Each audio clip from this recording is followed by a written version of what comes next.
எப்போதுமே டயர்டா லோ எனர்ஜியா ஃபீல் பண்றீங்களா? உங்க பாடியோட எனர்ஜி அதிகப்படுத்தி ஒர்க்ல நீங்க எப்பவுமே ஆக்டிவா இருக்கிறதுக்கு ஒரு டிப்ஸ் சொல்லட்டுமா? அதுதான் யோகா. யோகாங்கிறது ஜஸ்ட் டோவை டச் பண்றதோ இல்ல எக்ஸ்ட்ரீமா பெண்ட் பண்றதோ கிடையாது. யோகாங்கிறது மூச்சையும் மனசையும் ஒன்றிணைச்சு உங்க பாடியோட எனர்ஜியை அதிகப்படுத்துறது தான். எப்போதுமே மூச்சு விட்டுட்டு இருக்கோம்.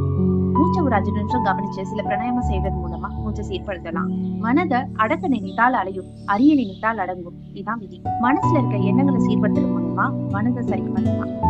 இதுக்கு பல ஆயிரம் வருடங்களுக்கு முன்னாடியே நம்ம முன்னோர்கள் வழிவகை செஞ்சு வச்சுட்டு போயிருக்காங்க. ஆகம விதிப்படி கட்டப்பட்ட எல்லா சிவாலயங்கள்லயுமே பெரும்பாலான கோயில்கள்லயுமே இன்ன வரைக்கும் தினசரி 6 கால பூஜை பண்றாங்க. வானாகி மண்ணாகி வலியாகி ஒளியாகி எல்லாவுமாய் இருக்கிற அந்த கடவுளுக்கா அந்த 6 கால பூஜை தேவை? மனுஷனுக்கு தான். வைகர, சூரிய உதயம், உச்சி பொழுது, சாயராட்சை, மாலை, யாமம்னு 6 வேளையும் நம்மள கடவுளை தொழ சொல்லியிருக்காங்க. முஸ்லிம் சமூகத்தினர் இன்னும் பெரும்பாலானோர் இதை கம்பல்சரி டெய்லி பண்ணிக்கிட்டே இருக்காங்க. இந்துக்கள்லயும் சில பேரு சந்தியாவந்தனம்னு தினசரி 6 வேளை காயத்ரி மந்திரம் சொல்லி ஓதிட்டு இருக்காங்க. ஆனா பெரும்பாலானோர் அது செய்யறதே இல்ல.